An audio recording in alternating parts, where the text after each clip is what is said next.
Selamat malam jemaat sekalian. Bagaimana kabar Anda di pertengahan minggu?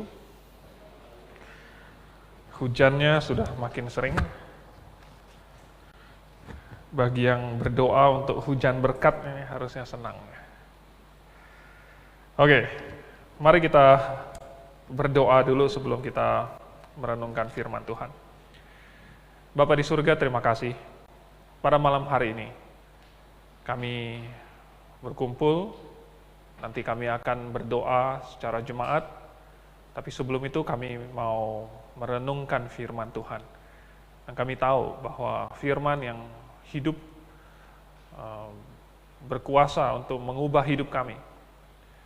Asal saja kami mau rajin membacanya dan merenungkannya siang dan malam, maka Engkau akan mengubah hati kami, mengubah hidup kami.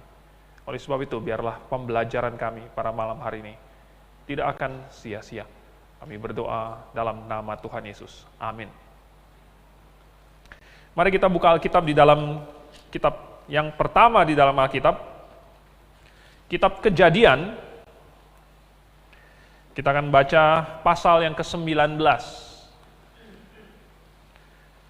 Saya akan membacakan ayat 1 sampai ayat 28. Jemaat silakan menyimak. Kejadian pasal 19 ayat 1 sampai 28 tentang Sodom dan Gomora dimusnahkan, Lot diselamatkan. Kedua malaikat itu tiba di Sodom pada waktu petang. Lot sedang duduk di pintu gerbang Sodom, dan ketika melihat mereka, bangunlah ia menyongsong mereka. Lalu sujud dengan mukanya sampai ke tanah, serta berkata, "Tuan-tuan, silakanlah singgah ke rumah hamba-Mu ini, bermalamlah di sini, dan basuhlah kakimu. Maka besok pagi tuan-tuan boleh melanjutkan perjalanannya." Jawab mereka, "Tidak, kami akan bermalam di tanah lapang." Tetapi karena ia sangat mendesak mereka, singgahlah mereka dan masuk ke dalam rumahnya. Kemudian ia menyediakan hidangan bagi mereka. Ia membakar roti yang tidak beragi, lalu mereka makan. Tetapi sebelum mereka tidur, orang-orang lelaki dari kota Sodom itu, dari yang muda sampai yang tua, bahkan seluruh kota, tidak ada yang terkecuali, datang mengepung rumah itu. Mereka berseru kepada Lot, "Di manakah orang-orang yang datang kepadamu malam ini? Bawalah mereka keluar kepada kami, supaya kami pakai mereka." Lalu keluarlah Lot menemui mereka ke depan pintu, tetapi pintu ditutupnya di belakangnya. Dan ia berkata, "Saudara-saudaraku, janganlah kiranya berbuat jahat. Kamu tahu, aku mempunyai 2 orang anak perempuan yang belum pernah dijamah laki-laki. Baiklah mereka kubawa keluar kepadamu. Perbuatlah kepada mereka seperti yang kamu pandang baik. Hanya jangan kamu apa-apakan orang-orang ini, sebab mereka memang datang untuk berlindung di dalam rumahku." Tetapi mereka berkata, "Enyahlah." Lagi kata mereka, "Orang ini datang ke sini sebagai orang asing, dan dia mau menjadi hakim atas kita. Sekarang kami akan menganiaya engkau lebih daripada kedua orang itu." Lalu mereka mendesak orang itu, yaitu Lot, dengan keras, dan mereka mendekat untuk mendobrak pintu. Tetapi kedua orang itu mengulurkan tangannya, menarik Lot masuk ke dalam rumah, lalu menutup pintu. Dan mereka membutakan mata orang-orang yang di depan pintu rumah itu, dari yang kecil sampai yang besar, sehingga percumalah orang-orang itu mencari-cari pintu. Lalu kedua orang itu berkata kepada Lot, "Siapakah kaummu yang ada di sini lagi? Menantu atau anakmu laki-laki, anakmu perempuan, atau siapa saja kaummu di kota ini? Bawalah mereka keluar dari tempat ini. Sebab kami akan memusnahkan tempat ini. Karena banyak keluh kesah orang tentang kota ini di hadapan Tuhan. Sebab itulah Tuhan mengutus kami untuk memusnahkannya." Keluarlah Lot, lalu berbicara dengan kedua bakal menantunya, yang akan kawin dengan kedua anaknya perempuan, katanya, "Bangunlah, keluarlah dari tempat ini, sebab Tuhan akan memusnahkan kota ini." Tetapi ia dipandang oleh kedua bakal menantunya itu sebagai orang yang berolok-olok saja.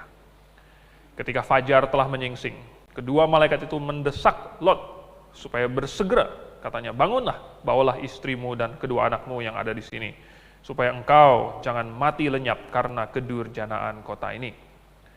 Ketika ia berlambat-lambat, maka tangannya, tangan istri dan tangan kedua anaknya dipegang oleh kedua orang itu, sebab Tuhan hendak mengasihani dia. Lalu kedua orang itu menuntunnya keluar kota dan melepaskannya di sana. Sesudah kedua orang itu menuntun mereka sampai keluar, berkatalah seorang, "Larilah, selamatkanlah nyawamu. Janganlah menoleh ke belakang, dan janganlah berhenti dimanapun juga di lembah Yordan. Larilah ke pegunungan supaya engkau jangan mati lenyap." Kata Lot kepada mereka, "Janganlah kiranya demikian, tuanku. Sungguhlah hambamu ini telah dikaruniai belas kasihan di hadapanmu, dan tuanku telah berbuat kemurahan besar kepadaku dengan memelihara hidupku. Tetapi jika aku harus lari ke pegunungan, pastilah aku akan tersusul oleh bencana itu, sehingga matilah aku. Sungguhlah kota yang di sana itu cukup dekat kiranya untuk lari ke sana. Kota itu kecil, izinkanlah kiranya aku lari ke sana. Bukankah kota itu kecil?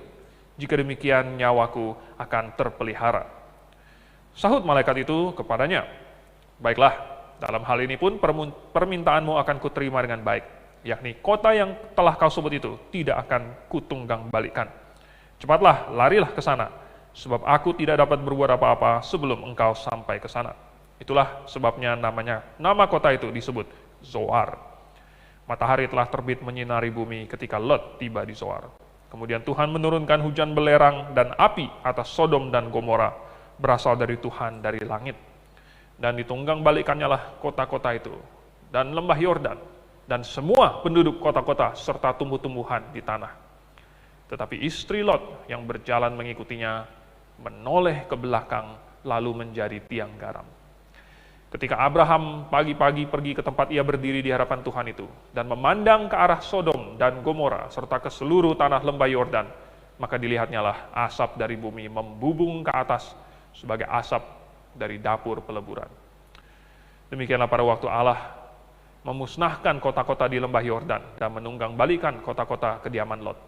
Maka Allah ingat kepada Abraham, lalu dikeluarkannya lah Lot dari tengah-tengah tempat yang ditunggang balikan itu. Cerita tentang Lot ini sudah sering kita jadikan peringatan. Bukan mulai dari sini. Sudah sejak Abraham keluar dari Ur Kasdim, Lot waktu itu membuat keputusan yang tepat dan ikut keluar dan mengikuti Abraham. Sebenarnya seandainya Lot terus mengikuti Abraham, dan sudah terbukti bahwa akhirnya Tuhan memberkati Lot juga karena Abraham, kalau dia ikut terus, maka mungkin ceritanya akan happy ending. Tetapi, apa yang dipilih oleh Lot, apa yang dia prioritaskan, akhirnya menjadi peringatan untuk kita. Nah, yang kita baca di pasal 19 ini adalah menit-menit sebelum kota Sodom dan Gomora dihancurkan. Ini seperti Tuhan lagi kirim jurnalis ke situ, lalu kemudian meliput peristiwa yang terjadi di sana. Dua malaikat ini menjadi saksi, dan Tuhan sendiri menjadi saksi, dan apa yang terjadi juga merupakan peringatan untuk kita hari ini. Dan ini melambangkan, ini mirip sekali dengan rapture. Mirip sekali dengan apa yang akan terjadi nanti ketika Tuhan akan mengangkat orang-orang percaya dari dunia yang jahat ini sebelum Tuhan menghancurkannya. Jadi Sodom dan Gomora begitu rusak, sudah bobrok, sudah hancur, jahat sekali.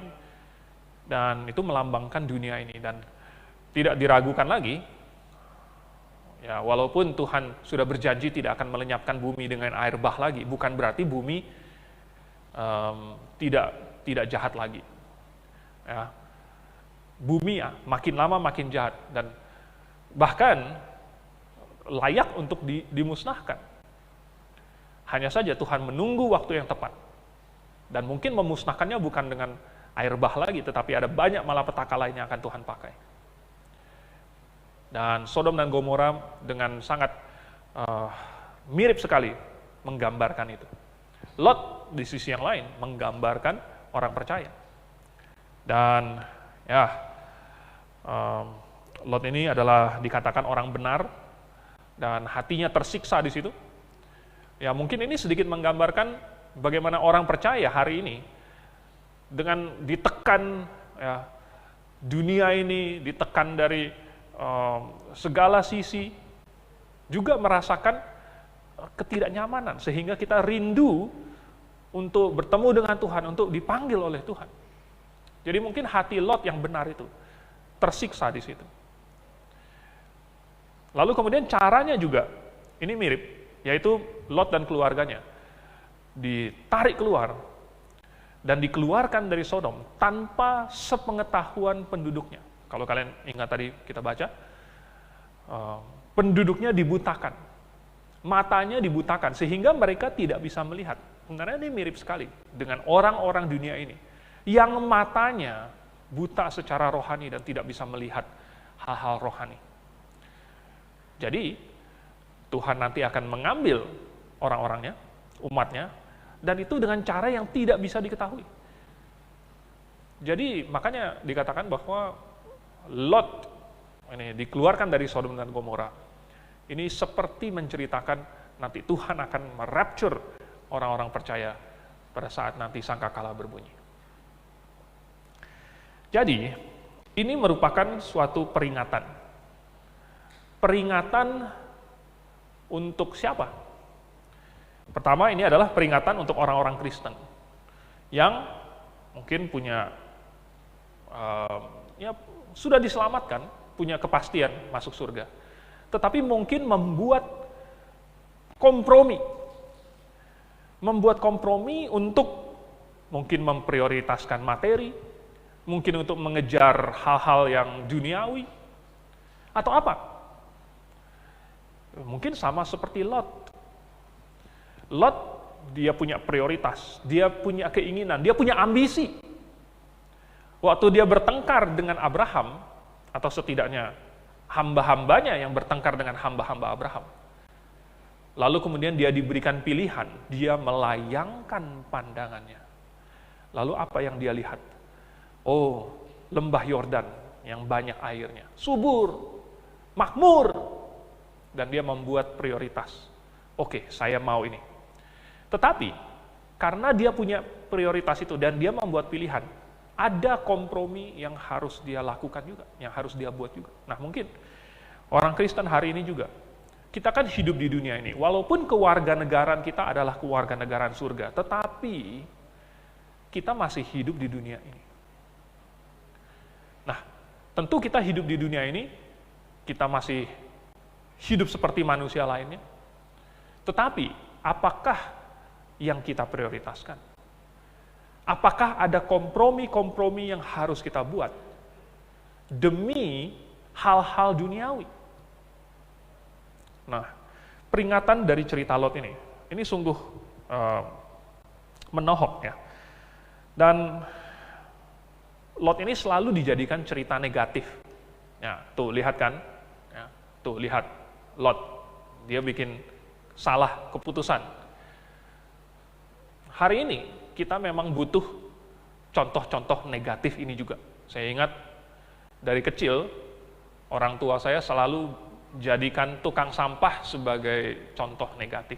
Setiap kali misalnya ada lewat, misalnya lagi naik mobil, kemudian di depannya ada truk sampah, kan bau ya, truk sampah bau. Nah, langsung dijadikan tuh kan. Kalau kamu nggak belajar yang rajin, kalau kamu nggak belajar yang pinter, sekolah yang pinter, nanti kalau kamu udah gede, kamu kerjanya jadi tukang sampah. Mau nggak kerja jadi tukang sampah? Tuh, bau. Nggak mau. Sampai hari ini saya juga masih ngajarin anak-anak saya juga begitu. Kalau nggak rajin belajar tuh jadi pemulung segala macam.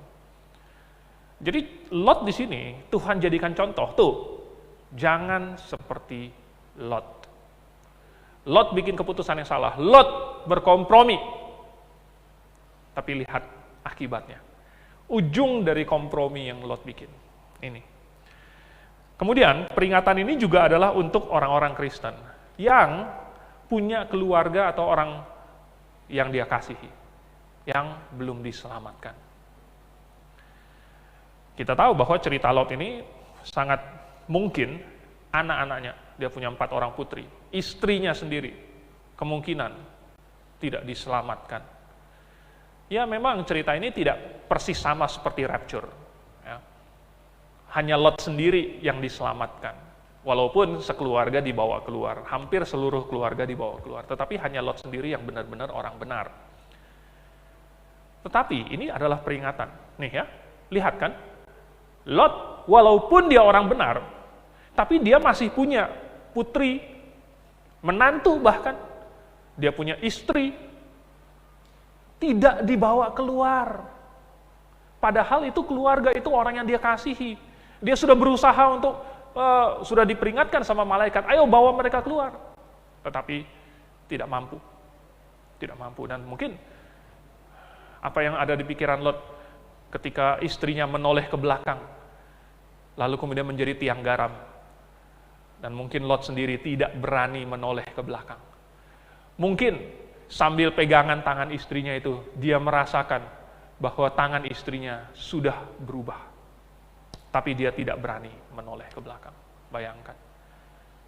Nanti, kalau misalnya sudah sampai pada waktunya, dan kita baru menyadari, baru pada saat itu merasa, waduh, orang yang saya kasihi belum diselamatkan.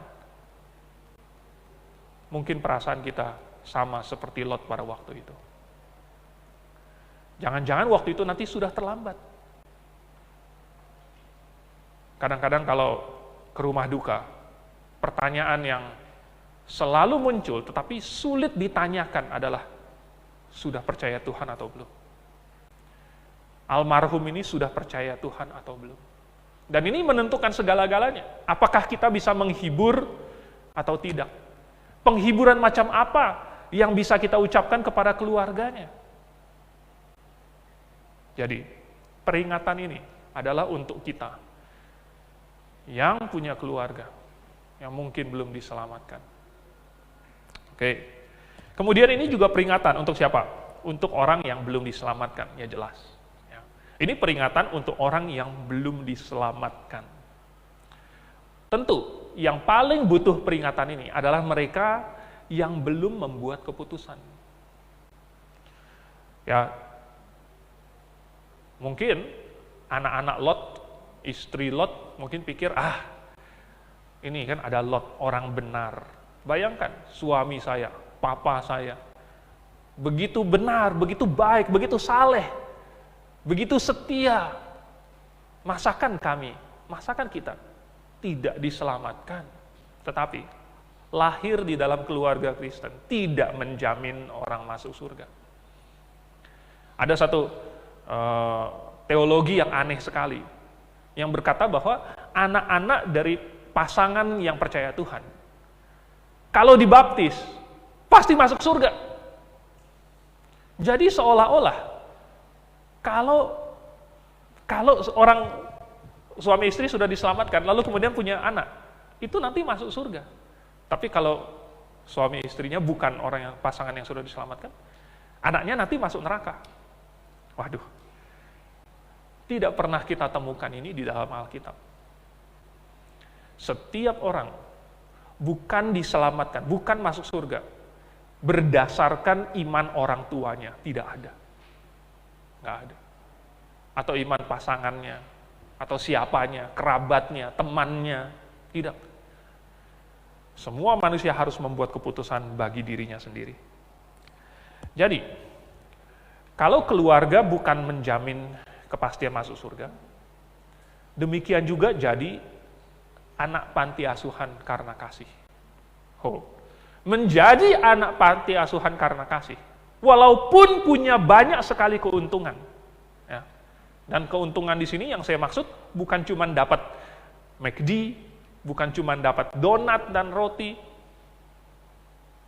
tetapi keuntungan yang saya maksud di sini adalah mendengar Injil yang benar, bisa mendengar khotbah, senantiasa ditantang untuk bertobat. Ini adalah suatu keuntungan yang besar sekali. Tetapi itu tidak menjamin masuk surga. Menjadi murid di Grave International Theological Seminary juga tidak menjamin masuk surga. Duduk mendengarkan khotbah di sini, ikut seminar, ikut blog kelas, tidak menjamin masuk surga. Jangan berpikir bahwa, saya bisa masuk surga dengan cara lain. Tidak, harus bertobat. Kalau tidak bertobat, ujung-ujungnya sama seperti orang Sodom dan Gomora. Ini peringatan. Oke, lalu kemudian apa yang kita temukan di dalam cerita ini? Sebenarnya banyak sekali. Ada banyak sekali yang bisa kita pelajari. Tetapi untuk menghemat waktu, saya pilih 3 saja, yang singkat-singkat. 1. Ini sesuatu yang terjadi dengan tiba-tiba. Datangnya tiba-tiba. Di dalam 1 Tesalonika pasal yang kelima, ayat 1, dan seterusnya sampai 11, Tuhan bilang bahwa hari Tuhan datangnya seperti pencuri. Tidak ada yang tahu. Mereka berkata, semuanya baik-baik saja. Mereka melakukan seperti biasa dan pesta pora, tetapi tanpa mereka sangka-sangka. Tiba-tiba hari Tuhan datang dan malapetaka menimpa mereka. Katanya seperti perempuan yang sakit bersalin. Tiba-tiba. Di dalam Matius pasal yang ke-24 ayat 50 dikatakan bahwa itu ada hamba yang jahat. Hamba yang jahat, dia tidak bersiap-siap, tetapi tuannya datang pada hari yang tidak disangkakannya.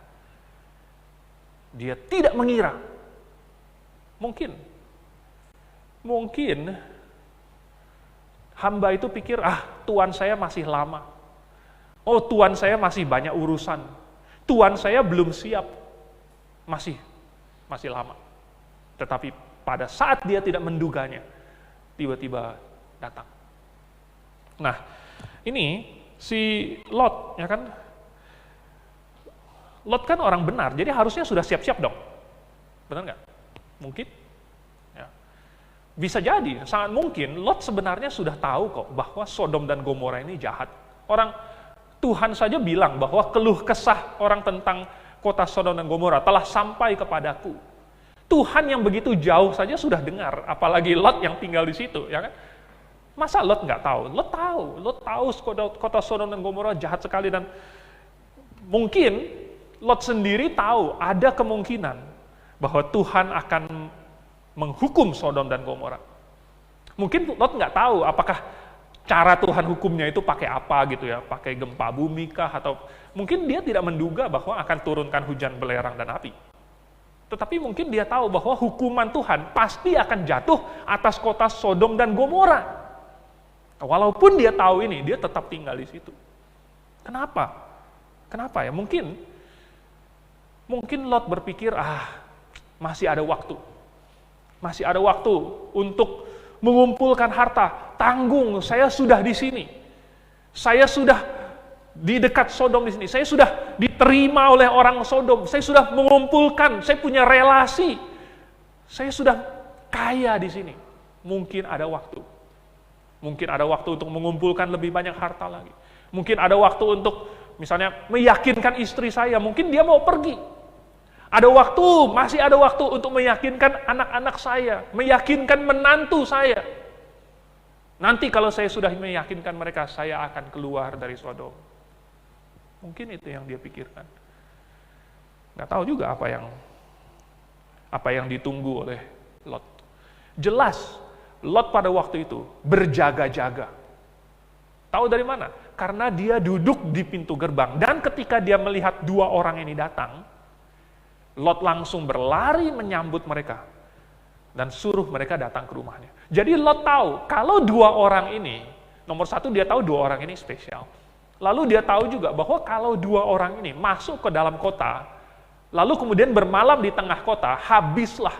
Jadi mungkin Lot ini sudah biasa duduk di gerbang kota, lalu setiap orang asing yang datang, itu diselamatkan oleh Lot. Dilindungi oleh Lot. Bisa jadi. Mungkin Lot berpikir, saya masih ada gunanya di sini. Coba kalau nggak ada saya di kota Sodom ini, orang-orang pendatang ke sini pasti akan habis. Mungkin dia berpikir, mungkin dia menjustifikasi dirinya, dia benarkan keputusan dia untuk tetap di Sodom dengan berbagai macam alasan. Kita nggak tahu. Tetapi tanpa disangka-sangka hari itu datang dengan tiba-tiba. Memang orang benar harusnya membuat persiapan. Tapi apakah kita hari ini juga bersiap-siap untuk hari kedatangan Tuhan?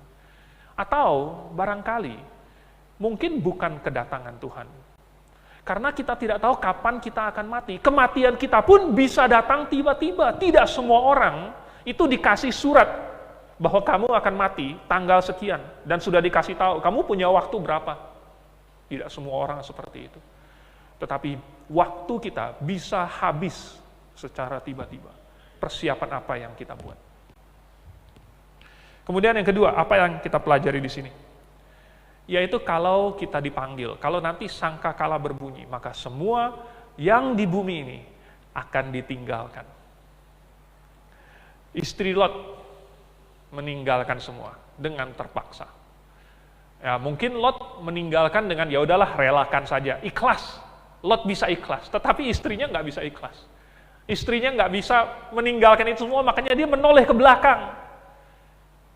Tetapi kamu ikhlas atau tidak ikhlas, itu tetap akan tertinggal. Ikhlas nggak ikhlas, tetap akan tertinggal. Dan ini realita. Kita datang ke dunia ini tidak membawa apa-apa, kita keluar dari dunia ini juga tidak membawa apa-apa. Jadi, memang di dunia ini kita butuh benda-benda jasmani. Ya, kita butuh. Untuk melayani Tuhan, kita memakai benda-benda jasmaniah. Jadi, benda-benda jasmaniah ini berguna. Ya, berguna. Benda-benda jasmaniah berguna sekali. Tetapi, sama seperti peralatan pada umumnya, itu punya masa pakai. Punya kegunaan, masa gunanya. Maka, sebagai orang-orang yang tahu bahwa kita akan diangkat, kita menganggap harta milik kita sebagai benda-benda, alat-alat yang punya masa pakai, yaitu selama kita di bumi ini. Jangan kita terlalu mengasihinya, jangan kita menghargai melebihi kegunaannya. Dia hanyalah alat, dia hanyalah sesuatu yang kita pakai untuk di dunia ini, untuk melayani Tuhan, dan jangan kita kasihi. Boleh nggak kita simpan? Bisa. Boleh. Untuk apa? Untuk masa depan. Untuk mungkin kebutuhan. Menyimpan itu boleh. Tetapi disimpan untuk dipakai juga. Ada masa pakainya. Jadi, kalau kita melihat sekeliling kita, mungkin kita punya gedung yang besar untuk jadi gereja. Tetapi nanti, ini akan kosong toh. Harapan saya, ini nanti akan kosong semua, alias semua jemaatnya itu sudah terangkat. Jadi kita melihat ini sebagai sesuatu yang sementara saja. Pernah saya baca satu ilustrasi, katanya ada satu orang misioneri yang melayani. Lalu ketika ada satu orang datang ke rumah itu, lalu dia bilang, wah, ini rumah gubuk ini cuman ada satu meja dan ada satu bangku. Di mana perabotan yang lain? Misioneri ini bilang, ya, perabotan kamu di mana? Lalu orang itu jawab, lah, saya kan cuman bertamu di sini, mana saya punya perabotan di sini. Iya, sama. Misioneri itu juga bilang, saya juga cuman bertamu di sini. Saya tidak tahu benar atau tidak cerita ini, tetapi ini menunjukkan mind setting bahwa seseorang yang sudah siap untuk masuk surga, dia benar-benar menyadari di dunia ini cuma numpang lewat saja, seperti seorang musafir. Lalu yang ketiga, terakhir, kalau ketinggalan, maka yang tersisa adalah murka Tuhan. Orang yang ketinggalan akan menghadapi murka Tuhan. Tadi saya sudah bilang bahwa ini cerita peringatan untuk orang yang belum diselamatkan. Kalau Anda baca apa yang terjadi di kota Sodom dan Gomora ini, bahwa Tuhan membutakan orang-orang di situ, sehingga mereka meraba-raba, mereka mencari-cari di mana pintu rumah Lot saja mereka nggak ketemu. Padahal di depan mata mereka mengepung rumah Lot, tetapi itu saja masih nggak ketemu. Apalagi mereka disuruh balik ke rumah mereka sendiri. Mereka dibutakan oleh Tuhan. Lalu kemudian Tuhan hancurkan dengan api dan belerang. Itu yang terjadi, itu murka Tuhan. Dan di kitab yang terakhir, di Wahyu, ada 7 meterai, ada 7 cawan murka Allah. Kalau saya baca, sungguh mengerikan. Anda tahu nanti akan ada penyakit sampar. Penyakit sampar bahasa Inggris di dalam King James-nya bilang plague. Plague itu bisa juga diterjemahkan pandemi. Saudara, Anda pikir Omikron sudah parah, Anda pikir Delta itu sudah parah, nanti di masa tribulasi itu akan ada pandemi, akan ada penyakit sampar, akan ada virus mungkin, nggak tahu apa yang Tuhan pakai, yang nggak tahu berapa ratus kali lipat lebih parah daripada apa yang kita lihat sekarang ini. Bencana alam demi bencana alam, gempa bumi, gunung meletus, dan lain sebagainya. Semua akan melanda sehingga 2/3 penduduk bumi musnah. Murka Allah menimpa bumi ini. Dan semua orang yang tertinggal yang ada di muka bumi ini, mereka akan menderita satu demi satu, malapetaka yang Tuhan siapkan bagi orang-orang yang membenci Dia, yang membenci nama Tuhan, yang menolak Tuhan. Jadi bagi barang siapa yang masih menunda-nunda, yang masih berpikir, oh saya nggak mau, saya mendingan jadi Tuhan diri saya sendiri. Apa yang terjadi kepada Sodom dan Gomora, itu masih bisa dilihat hasilnya hari ini. Kalau Anda pergi ke Israel dan ada beberapa situs di situ, kalau misalnya Anda tur, Anda dibawa ke situ dan Anda bisa lihat di tanah apa yang Anda lihat di situ, ada bola-bola belerang. Dan sangat mungkin itu adalah sisa-sisa dari apa yang sudah pernah Tuhan hujankan ke atas bumi. Dan di situ tandus, tidak ada yang bisa tumbuh. Padahal tadinya katanya itu lembah penuh dengan air. Saudara, kalau Anda sampai masuk ke neraka, akan lebih parah daripada itu lagi. Jangan sampai. Jangan buat kesalahan yang sama seperti Lot. Jangan buat kesalahan yang sama seperti istri Lot. Ataupun orang-orang Sodom dan Gomora. Biarlah ini jadi peringatan buat kita. Mari kita tundukkan kepala, kita berdoa. Bapa di surga, terima kasih. Pada malam hari ini ada peringatan yang keras bagi kami. Walaupun sudah ribuan tahun lamanya, tetapi Sodom dan Gomora senantiasa menjadi buah bibir sampai pada hari ini. Semua orang takut mendengarnya. Biarlah kami juga yang membacanya pada hari ini takut untuk mengalami dan membuat kesalahan yang sama. Biarlah firman Tuhan ini mengingatkan kami dalam nama Tuhan Yesus. Amin.